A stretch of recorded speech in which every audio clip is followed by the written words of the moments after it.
बोले श्री प्राणनाथ प्यारे की जय, श्री सतगुरु महाराज जी की जय, धाम के दोनों की जय, सर्व सुंदर सार की जय, प्रणव। तो अब सुंदर सार जी से आगे की घटना चल रही है ना। है इन्हीं की ही, दोनों बहनों की, लेकिन शेरपुर की घटनाएं किस तरह से, शेरपुर में क्या घटना घटित होती है, फिर किस तरह से यहाँ से इच्छा होती है कि पन्ना जी के दर्शन करेंगे। तो अब यहाँ पर कह रही है, बुद्धिदास चंसी ने छोड़े, सौंप दिया आश्रम का भार, महाराज के छोटे भाई रहे यहाँ के वे आधार। है ना। तो जो अभी मनीषा जी ने बताया ना कि जो चंसीने में ही जो आश्रम है, तो उनकी सारी जिम्मेदारी किसको दे दी? बुद्धिदास जी। जो पहले रामकटु जी के घर में थी, तो उनकी चलती थी, बुद्धिदास उनके व्यवस्थापक थे, संचालक थे, लेकिन अब आश्रम की पूरी जिम्मेदारी यहाँ महाराज बुद्धिदास जी को दी, जो छोटे भाई थे महाराज जी के। ये देखा सुंदर साथ जी। जब महाराज जी खोज कर रहे थे तो बुद्धिदास जी सहारनपुर शिफ्ट हो गए थे, याद है ना दूध का प्रसंग हो? जब गिर गया था तो महाराज जी नीचे चाटने लगे थे, तो उनको भी कैसे उन्होंने डांटा था, अरे भाई इंसान हो, इंसान की तरह रहो। परिवार में एक ऐसा भक्त, एक ऐसा हीरा हो जाए कि उसकी संगति से पूरे परिवार का उद्धार हो जाता है। ऐसा नहीं कि बुद्धिदास महाराज जी के अंदर पावर नहीं थी, जो भी बता सुंदर साहब। जो सतगुरु की संगति में आएगा, ऐसा हो नहीं सकता उसके अंदर भी वो पावर ना आएगी, लेकिन उसकी श्रद्धा पर निर्भर करता है। ये नहीं है कि हमारी भावना तो कलुषित हो और सतगुरु महाराज जी के संग में रहे, कह रहे कि 100 साल तक रहो ब्रह्म सृष्टि में, लेकिन जब तक तुम्हारे अंदर वाला निर्मल नहीं होगा, कोई असर होने वाला नहीं है। तो इनके अंदर भी वो भावना जागृत हुई सुंदर सा। ऐसे थोड़ी महाराज जी की उपाधि मिली, ऐसे थोड़ी चंद्रसेन में समाधि बन गई, ऐसे थोड़ी बुद्धिदास जी का भवन अलग से बन गया शेरपुर में। देखिए एक भाई की तपस्या से दूसरे भाई में भी कितना परिवर्तन आ गया, कितनी महानता बढ़ गई। यहाँ देखा ना सुंदर सा, किसी के अंदर कोई पावर है, उसका टच करोगे ना तो जरूर इफेक्ट होगा। यहाँ देखो तुम भी, अगर तुम पानी है, पानी में तुम करंट छोड़ दो, कहीं से भी वायर जोड़ दो, उस पानी को कहीं से भी टच करोगे वहीं पर करंट जाएगा, तुम्हें छोड़ेगा नहीं। इसी तरह से जिनके अंदर वो पावर है, उन पावर से तुम जुड़ोगे तो जरूर तुम्हारे अंदर भी ट्रांसफर होगा। तो ये शोभा महाराज बुद्धिदास जी को भी मिली सुंदर सा। तो इनकी समाधि यहीं पर चंदसीने में बनी, क्योंकि आश्रम की जिम्मेदारी इनको ही सौंप दी गई। दिवस शेरपुर भंडारे के भी आ गए नजदीक बहुत, जिसमें जाना अति आवश्यक होना था वहां भी प्रस्तुत। अब जिम्मेदारी तो यहाँ की थी, चंदसीने की, लेकिन शेरपुर का भी वार्षिक भंडारे का समय आ चुका था, तो वहां भी जाना जरूरी था। अब क्या कह रहे हैं, प्रहत प्रहत है कुछ सामान जरूरी, रख मोटर में भाग पड़े, घंटे 3 हुए होंगे आश्रम में हम सब आ पहुंचे। कह रहे कि जैसे जैसे जाना था वहां से, तो मोटर गाड़ी में इन्होंने सारा सामान रखा और शेरपुर के लिए रवाना हो गए, चलो भाई भंडारे में चलना है। कुंवर श्री युवराज सिंह जी जो विचित्र से ब्याहे थे, साथ साथ वे भी उनके थे जो मेले पर आए थे। अब यहाँ से मुजाहिद सिलसिले से सारे जा रहे हैं भाई, जब आश्रम में होता है प्रोग्राम तो सभी जाते हैं। तो यहाँ पर जो विचित्रा इनकी घनश्याम जी की जो छोटी बेटी थी, और इनके पति युवराज, कुंवर युवराज सिंह, दोनों चल रहे भंडारे में। कहाँ पर? शेरपुर। शेरपुर की घटना है। असर पड़ा सतगुरु का कितना भी तक है यह मंदिर की, महाराज चर्चा कर रहे थे, सुन रहे थे हम सब के सब। अब उन पर कितना असर पड़ा महाराज जी की चर्चा का। क्यों? क्योंकि अभी वे तो वाकिफ नहीं थे ना महाराज जी से। विचित्र चर्चा को ठीक करा तो उनके अंदर तो श्रद्धा भाव हो गई थी, देखा मरते समय महाराज जी महाराज जी महाराज जी महाराज जी, यही राग हो गया था होठों पर। तो साथ में लेकर गए तो कह रहे महाराज जी वहां चर्चा कर रहे थे, और हम सब बैठे के बैठे सुन रहे थे। उनकी चर्चा का क्या असर पड़ा? तन म्याता सी आई हम पे रंग चढ़ा इतना बेढब, श्रीमती ईश्वर कुंवर जाग गई हुआ श्री चरणों में राग।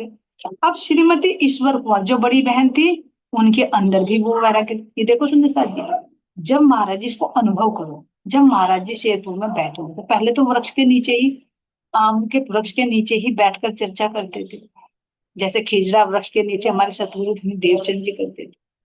तो जो प्रत्यक्ष सामने बैठे हुए अक्षरातीत की शक्ति वाणी चर्चा कर रही हो तो भला उनका असर क्यों ना हृदय को छू जाती है, क्योंकि वो आवेशित वाणी होती है, उनके अंदर वो पावर होती है धन्यवाद, जो हृदय में परिवर्तन।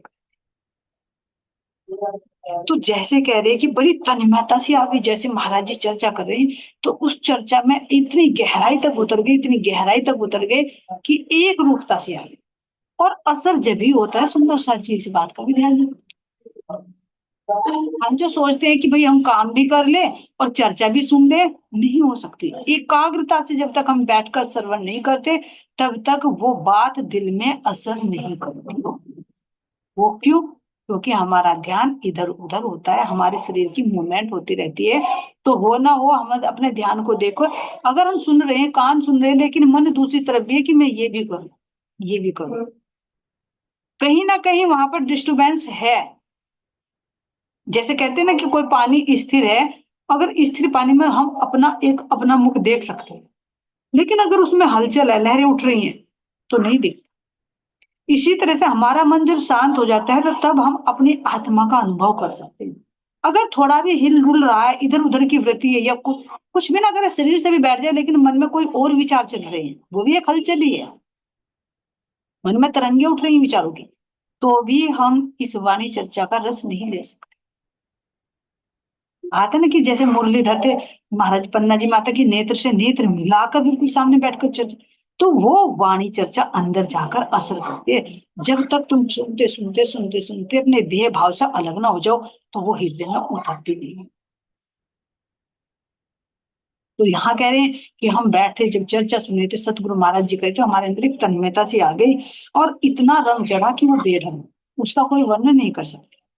और जो श्रीमती ईश्वर कुंवर थी, यानी जो घनश्याम जी की बड़ी बेटी थी, कह रहे हैं कि उन्हें भी चरणों में राग हुआ, उसकी आत्म जाग उठी चर्चा श्रवण करते अंदर से। तो पहले ही कह रहे थे ना कि ऐसे तड़प रही थी जैसे बिना जल के अंकुर, बिना जल के बीज। अब उस बीज को जल मिलने लगा, तो वो क्यों नहीं अंकुरित होगा? उसमें से क्यों नहीं वो विचार रूपी पत्तियां निकलेंगी? क्यों? क्योंकि वाणी रूपी जल अब उसको मिलने लगा, तो उसकी आत्मा जागृत होगी। बनी भावना इस प्रकार की, मानो उदय हुआ वैराग, ज्ञान ज्ञात न होने दिया किसी को, चूड़ी बिछवे हर जेवर, अलग जिस्म से किए एकदम रहा ना एक छल्ला तन पर, डाल दिए गोदी को काकी खबर न हुई विचित्रा को। अब यहाँ पर कह रहे हैं कि उसके अंदर से जब आत्मा जाग उठी, सतगुरु महाराज जी के चरणों में राग हो गया, तो उसके अंदर ऐसी भावना बनी कि उसको वैराग्य उत्पन्न हो गया। और वैराग्य जब उत्पन्न होगा, तो पहले वो शरीर पर ही असर करेगा। जैसे भी पीछे देखा ना वहां कलकत्ते में, कलकत्ते में जब उनको वैराग्य हुआ, तो कैसे महाराज जी ने जब चर्चा सुनाई, तो कैसे उन्होंने सोने की अंगूठी ली और तालाब में फेंक दी, मुझे नहीं चाहिए। तो हृदय में जब वैराग्य हुआ, तो ऐसे यहाँ पर उनको हुआ कि उन्होंने धीरे धीरे धीरे धीरे क्या किया, अपनी चूड़ी और बिछुए और जो जेवर पहनने पहने थे, धीरे धीरे धीरे धीरे उतार दिया, और उतार कर जो कोका थी उनकी गोद में उनको डाल दिया। और विचित्रा को पता भी नहीं लगा कि क्या क्या लीला हो रही है। सबके अंदर वैराग्य उत्पन्न हो रहा है यहाँ। तो यहाँ कह रही है, पाठ खत्म होते ही विचित्रा उठी छोड़कर बीवी को, कहने लगी कहाँ जाती है, फिर विचित्रा बैठ गई। अब यहाँ जैसे ही महाराज जी कह रहे कि पाठ खत्म हो, जो महाराज जी पारायण लगा रहे होंगे, वाणी या कुछ भी चर्चा कर रहे होंगे, तो जैसे ही वो खत्म हुआ, तो कह रहे हैं कि उठी छोड़कर बीबी को। ये बीबी शब्द बहन के लिए आ रहा है, क्योंकि देखो ईश्वर कुमार को भी बीबी कह रहे हैं, और विचित्रा को भी बीबी, एक बड़ी बीबी एक छोटी बीबी, जैसे बोबो कह देते हैं, है ना। बीवी नहीं, बीवी पत्नी को कहते हैं, ये है बीबी। जैसे मम्मी को भी कभी कभी कोई कह देते हैं गाँव में कि बीबी है हमारी, है ना। तो यहाँ पर मुझे लग रहा है कि बहन के लिए आया हुआ है ये। छोड़कर बीबी को, और कहने लगी विचित्र की कहाँ जा रही है, जैसे उठकर चली, तो कह रही है, कहने लगी कहाँ जाती है, फिर विचित्रा बैठ गई। तो आपस में 3 बार ऐसे ही हुआ, उसने उठना चाहा, फिर बैठ गई, फिर उठकर चली, फिर बैठ गई। लेकिन समझ में नहीं आ रहा था कि क्या हो क्या रहा। और आखिर में जब उठकर वो गई तो मंदिर की दीवार से लगकर जोर जोर से रोने। अब जब कोई रोएगा तो पता तो चलेगा ही। तो वहां कह रहे हैं किसी को कोई समझ में नहीं आ रहा कि आखिर हुआ तो हुआ क्या, क्यों रो क्यों रही है। अब तुरंत वहां पर जब जाकर रोने लगी तो जो कोका थी उनकी, जिनके पल्ले में वो उन्होंने अपने आभूषण डाले थे, वो वहां पर लेकर गई। अब जो छोटी बहन थी विचित्रा वो भी चली। जब वो रो रही है, रोते रोते रोते रोते सब इकट्ठे हो गए, लेकिन किसी की समझ में कुछ नहीं आया। और जैसे जिसको आभूषण दिए थे वे आभूषण उसको दिए, लेकिन उसने नहीं लिया। ये अंदर में वैराग्य हुआ कि आत्मा किस तरह से तड़फ रही है। बस ये होता है कि रोना, ये भी नहीं पता लगता कि रो क्यों रही है। हृदय में एक प्रेम उमड़ कर आता है कि मैं, मुझे आज क्या चीज मिल गई। तो ये समझ नहीं पा रही थी, वो भी नहीं समझ पा रही कि क्यों रो रही है, क्यों नहीं, कुछ समझ में नहीं आ रहा। वो आभूषण लिए खड़ी, भाई भाई तूने ये उतार क्यों दिए, इन्हें पहन लेना। लेकिन नहीं, वो तो दीवार से मुंह लगा के रोती जा रही जोर जोर से। जब रोती है तो आश्रम में पूरे में पता चल गया भाई वो क्यों रो रही, क्यों रो रही। तो महाराज जी तक तो सूचना पहुंचनी ही पहुंचनी है। तो पता चला कि भाई वो रो रही है। तो महाराज जी ने कहा, तो यहाँ पर कह रहे हैं,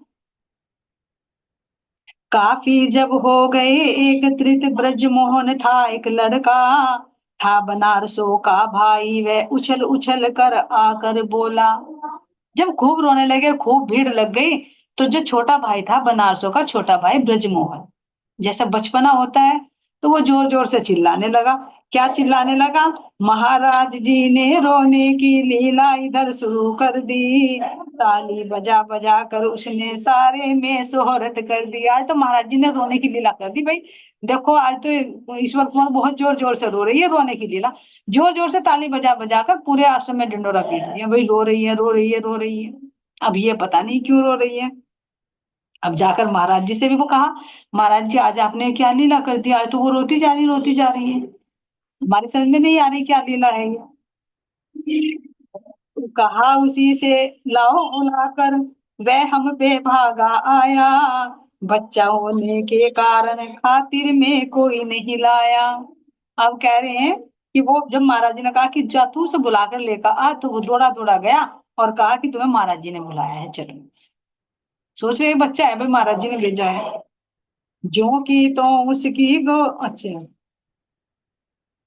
जो की तो उसकी गोदी में थी उस दम बीबी की चीज, बड़ी कहाँ है सतगुरु बोले उनको भी लेकर आओ, कहा एक ने मंदिर में है भेजी यहाँ बुला लाओ, बैठ गई जब बीबी आकर बोले क्या बात बता। अब जो वो कोका को जो आभूषण दे रखे थे वो भी वही थी, और वे भी वही थे। अब दूसरे को कहा कि वो कहाँ है, कि वो मंदिर में, तो उनको भी बुला कर लाओ, सबको बुला लिया, इकट्ठा कर लिया। अब वो पल्ले में उसकी सारी चीज लिए खड़ी है। देखो वैराग्य हृदय में आता है तो महाराज जी क्या व्यवहार करते हैं। कुंवर साहब ने कह दिया क्या ना कहने का, शीश हिला। अब महाराज जी पूछे कि बता, तेरे पति ने कुछ कहा क्या तुझे। ये शायद सुंदर साहब जी ईश्वर कुंवर के लिए विचित्रा की बात है यहाँ, क्योंकि कुंवर साहब इनके पति थे और अभी इन्होंने कहा कि बड़ी कहाँ है, तो बड़ी मंदिर में है, तो उसको भी बुला कर लाओ। तो ये शायद विचित्रा रो रही है यहाँ पर, क्योंकि 3 बार विचित्रा उठी और बार बार उसको रोक रहे हैं, है ना। तो उन्होंने कहा कि तुझे कुंवर सामने तेरे पति ने कुछ कहा क्या, तो इसलिए रो रही। रोते रोते गर्दन मिला। फिर कोई बात नहीं कहा, तो चौधरन ने कुछ कहा, नहीं जी, गर्दन हिला दी है, सास ने कुछ कहा नहीं। फिर तू चीजों के कारण रो रही है कि जो कोका तेरी चीज को लिए पल्ले में खड़ी तेरी चीज ले ली है, महाराज जी हंसी हंसी करे, तू अपने गहनों के लिए रो रही है क्या जो उसने ले ली। जब भी कह रही थी नहीं। फिर फिर क्यों रो रही है, तो तुझे पहनाना चाह रही है ये इसलिए रो रही है। जब कह रही हाँ जी, ये मुझे पहनाना चाह रही है, मैं पहनना नहीं चाह रही। तब हाँ महाराज जी के सामने गर्दन हिला के कह रही हूँ, इसलिए रो रही हूँ कि ये मुझे फिर आभूषण देना चाह रही है ना, और इनको मैं धारण नहीं करने देती। ये देखो सुंदर सा जी, ये तो बाहर का है, लेकिन अंदर की आत्मा जब बिलकती है ना कि कोई तुम्हें संसार में खींचे, तो नहीं खींचते। तो यहाँ संसार में नहीं खींचना चाहते, बस ये है कि धनी से बस एक तक लगी रहे और कुछ नहीं चाहिए, और महार माया की तरफ को खींचे तो हर कोई रोता, यही संकेत है इसमें।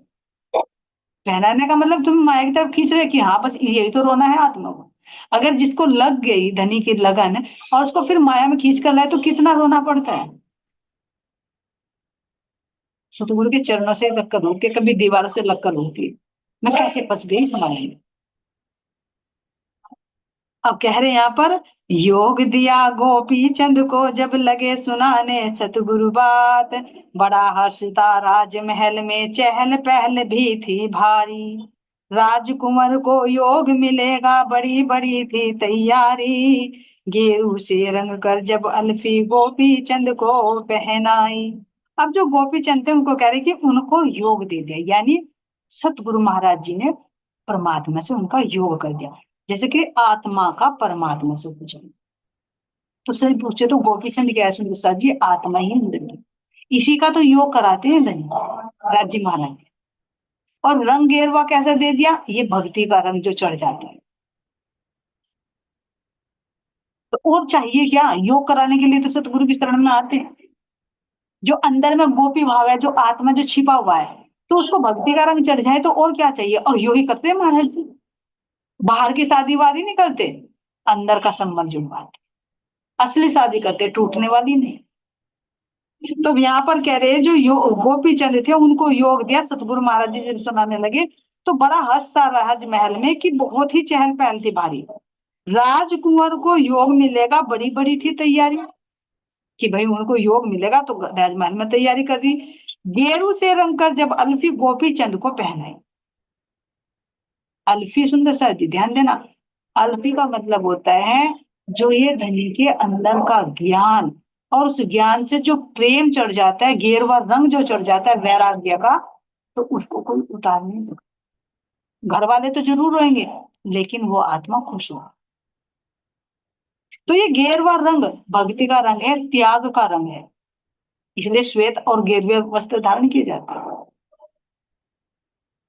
शोक सभा में पड़ा एकदम बल की रानियां डकराही, देख दृश्य यह गुरुवर बोले सभासदो एक उत्तर दो। अब जैसे ही गेरवा रंग पहनाया, क्या है कि योग दे रहे हैं भाई, परमात्मा से जोड़ रहे हैं, गेरवा रंग पहना दिया, तो जो सभा है, कौन है सभा, सुंदर सज्जित संसार वाले, तो इनमें तो शोक पड़ेगा। परिवार का अगर एक व्यक्ति भक्ति की तरफ को चल जाए तो परिवार में ये सोचते हैं पता नहीं कितना बड़ा अनर्थ होगा, जबकि सबसे बड़ा अनर्थ होगा।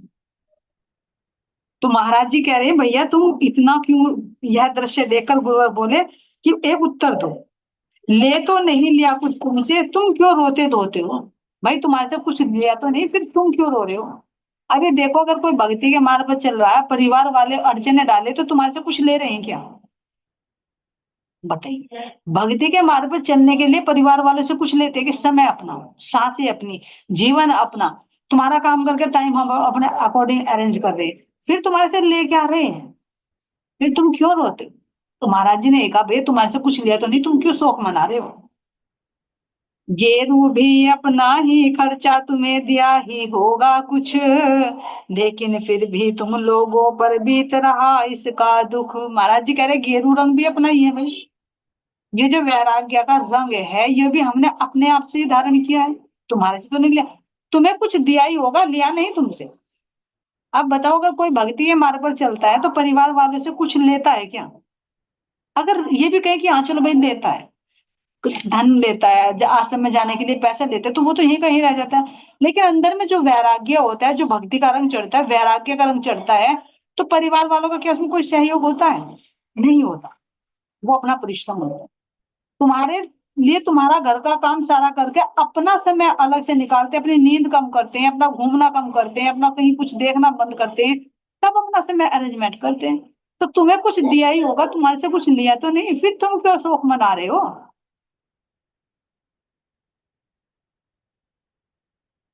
या, खुश होना था आज तुम्हें तो हुआ परातम से संबंध, परमार्थ पर कदम धरा है छोड़ी माया की दुर्गंध। अरे भाई तुम्हें तो खुश होना चाहिए कि शरीर ने तुम्हें कुछ दिया ही है, और उसका जो उद्धार हुआ उसका फल तुम्हारे परिवार को भी मिलेगा, तुम्हें भी मिलेगा। तो तुम्हें तो खुश होना चाहिए कि एक आत्म का संबंध पर आत्म से जुड़ रहा है, और तुम शोक मना रहे हो। और ये होता है भी सुंदर शादी, यदि किसी का धाम गमन हो जाता है तो हम रोते हैं, लेकिन ये पॉजिटिव में नहीं देखते कि एक आत्मा अपने धनी से मिली। ये पिंड जो बाधक बना हुआ था ये छूट गया। जो इस दुर्गंध में रह रही थी वो परमधाम की परमात्मा की सुगंध में लीन हो गई। तो एक गंदी झोपड़ी को छोड़कर अगर कोई बड़े राजमहल में जाए तो उसका भी स्वागत किया जाता है, भाई गृह प्रवेश है, आज धूम मचाओ, खुशियां मनाई जाती है, नाच गाना होता है। तो यहाँ भी इस संसार को छोड़कर अगर एक आत्मा अपने असल घर में जा रही है तो वो तो खुशी की बात है। लेकिन यहाँ के सुख को लो। परमारथ पर कदम धरा है, छोड़ी माया की दुर्गंध, त्याग नहीं वैराग नहीं, तुमने रोना क्यों शुरू किया। कहीं चला जाएगा क्या ये, या कोई घर त्याग दिया। घर में रहकर अलग रहो का सिद्धांत हमारा है, वस्तु मात्र में मोह न रखना यह कर्तव्य हमारा है। इसमें महाराज जी दे रहे हैं कि तुम्हें हमारा सिद्धांत क्या है, घर नहीं छोड़ना, घर में ही रहकर तुम्हें परमात्मा को, घर में ही रहिए और अंतर में कीजिए वास। महाराज जी ने अपना सिद्धांत बता दिया। कोई ये कहे भैया ये तो घर छुड़वाते हैं, पति छुड़वाते हैं, बच्चे छुड़वाते हैं, कुछ नहीं छोड़ना। छोड़ना है तो कैसे छोड़ना है, अंदर से छोड़ना, बाहर से अपने कर्तव्यों का निर्वाह करना, ये हमारा सिद्धांत है। तो इसलिए कह रहे भैया तुम क्यों रो रहे हो, है ना, घर में ही रहकर अलग रहो और वस्तु मात्र से मोह न रखना यह कर्तव्य है तुम्हारा। घर में ही रहते रहते ये नहीं कि हाँ अपना अधिकार है उस अधिकार को भी ना छोड़ो। ये नहीं कहा महाराज जी ने कि भैया तुम्हारे घर में कुछ चीज पड़ी है तो तुम इतने बन जाओ कि ले जाओ सब लोग, नहीं ऐसा नहीं। कुछ यहाँ के नियम है उनमें भी तुम्हें रहना पड़ेगा। जो तुम्हारे अपना है उसका तुम्हें सुरक्षा करनी होगी, जो तुम्हारे हक का वो तुम्हें लेना होगा। और नहीं तो तुम ये देखो कि अगर तुम यहाँ पर खुला छोड़ दो तो जो मधुमक्खियां हैं, तितलियां हैं, कुत्ते हैं, बिल्ली हैं, कबूतर, ये तुम्हारे घर में निवास कर लेंगे, तुम्हें बाहर निकलना पड़ेगा। तो महाराज जी ने कहा इतना बड़ा भी नहीं बनना, जो अपने अधिकार का, जो अपनी एरिया का, उसे रखो संभाल कर, लेकिन उससे मोह नहीं। मोह अलग होता है और एक निर्वाह करने का दायित्व अलग। मोह ये होता है कि मेरा तो मेरा, मैं दूसरों का भी अपना, मेरा अपना तो है ही, दूसरे को निकाल कर उसके घर पर भी कब्जा करेगा, नहीं। मोह में नहीं फंसना, रहते रहते अपने कर्तव्यों का निर्वाह करना है और अपनी आत्मा को परमात्मा से मिला लेना। ये महाराज जी ने इसमें सिद्धांत बताया। अब आगे क्या घटना होती सुंदर साथ जी, ये सतगुरु महाराज जी के मेहर से कर लेंगे। आपके लिए इतना सुंदर साथ जी, कोई त्रुटि हो तो माफ करते रहना। और अब चल रहे हैं सुंदर साथ जी चौपाई की तरफ, कोमल सखी जी की चौपाई में।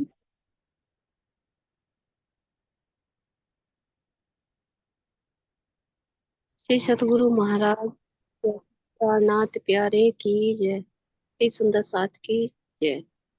पार वचन कहे कौन दूजा, सर्वज्ञ को सब सूझे, असंशय भानो आत्म के जो प्रातम बूझे।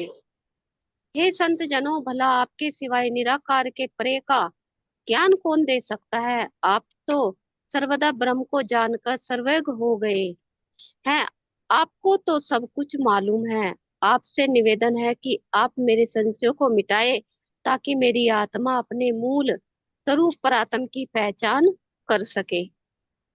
हाँ जी, इस चौपाई को तो आप ही खोल लो जी, राज जी का हुक्म नहीं है जी मेरे पे तो खोलने का। नहीं क्यों, बोलो, आपको बता दो तो आप बोलो, कोई बात नहीं, कोशिश करो।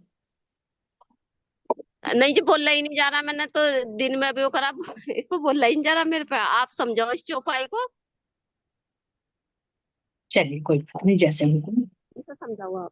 तो इसमें जो सुंदर साथ जी इसी पर्सन में ही महाराज जी संत महात्माओं से पूछ रहे हैं जो यहाँ के ज्ञानी ध्यानी है ना। जो अभी पीछे की चौपाई में भी आया, जो कल हुआ था ना कि 7 सोपान बताए हैं योग वशिष्ठ में, तो उसमें योग साधना के बताए। तो जो सात्वी है तो सात्वी में ब्रह्म रूप हो जाते हैं, जिनको कह रहे हैं कि भाई ब्रह्म से बनकर एक रूप ब्रह्मी अवस्था में चल गए। तो उनको प्रबोधित करते हुए संत जनों को महाराज जी कह रहे हैं कि भला आपके सिवाय निराकार के परे का ज्ञान कौन दे सकता है। ध्यान देना सुंदर साथ जी। इसमें इंद्रावती जी एक शिष्टाचार निभाते हुए यहाँ के साधु संतों से पूछ रही हैं कि आप ही मुझे बताइए निराकार के पार का ज्ञान कौन दे सकता है। तो इसमें एक सीक्रेट छिपा हुआ सुंदर साथ जी, ध्यान से देखना। जो ये 7 सोपान बताए, ये बताए आदि नारायण से एक रूपता होने के लिए, क्योंकि यहाँ के संत लोग यहीं तक ही पहुंच सकते हैं, निराकार से परे तो नहीं जा सकते। तो इंद्रावती जी ने इनको से प्रश्न भी पूछ रहे हैं, लेकिन प्रश्न के अंदर संकेत भी डाले हैं कि निराकार के परे का बताओ मुझे। और जबकि ये तो निराकार तक ही पहुंचते, ज्यादा से ज्यादा नारायण तक, नारायण से ऊपर महाशून्य है, उसको तो पार कर ही नहीं पाते। तो प्रश्न भी पूछ रहे हैं और उसके अंदर संकेत भी डाल दिया कि निराकार के परे का ज्ञान भैया मुझे कौन दे सकता है, यानी ये आप ही दे सकते हो, एक शिष्टाचार निभाते हुए। और कह रहे आप तो सर्वदा ब्रह्म को जानकर सर्वज्ञ हो गए हो। जो पीछे की चौपाई में पढ़ा ना कि ब्रह्म को जानकर एक रूप हो गए, सातवीं जो है तुरिया का अवस्था, तो नारायण तक की तो पहुंच हुई नहीं की। तो आप तो उनको जानकर सर्वज्ञ हो गए हैं, आपको सब कुछ मालूम है। अब ये नहीं कह रही इंद्रावती कि मुझे मालूम नहीं है सब कुछ, लेकिन एक विनम्र भाव से, सामने वालों को हमारे की तरह नहीं, अरे तुझे क्या पता, मुझे सब कुछ पता है, मेरे से पूछ, मैं तेरा गुरु हूं, ऐसे नहीं कह रही इंद्रावती। बड़े प्रेम से कह रही है कि भाई आप तो सब कुछ जानते हो, तो मेरे संशय को आप मिटाइए, ताकि मेरी आत्मा अपने मूल स्वरूप की पहचान कर सके। और इसमें सुंदर साथ जी कह रहे हैं कि परमहंस बिन कौन कहे तजन तीन शरीर, कहे मोहम्मद महादिशा धनी की कर देव जुदे हेर और नीर। कि हे संत जनों, आपने स्थूल सूक्ष्म कारण तीनों शरीरों को छोड़कर महाकारण अवस्था का साक्षात्कार कर लिया है और ब्रह्म रूपता को प्राप्त हो गए हैं। तो आप तो परमहंस हो गए, तो आप तो दूध और पानी को अलग कर सकते हो, यानी माया ब्रह्म को। आप मुझे स्पष्ट रूप से बताइए, ताकि मैं अपनी परात्म की पहचान कर सकूं और अक्षरातीत का मुझे पूर्ण बोध हो जाए। तो अक्षरातीत का संकेत भी इनके अंदर डाल दिया सुंदर साथ जी, ताकि उनके अंदर जिज्ञासा हो कि अक्षरातीत कौन है और परात्म कौन है। ये भाव सुंदर साथ जी चौपाई का।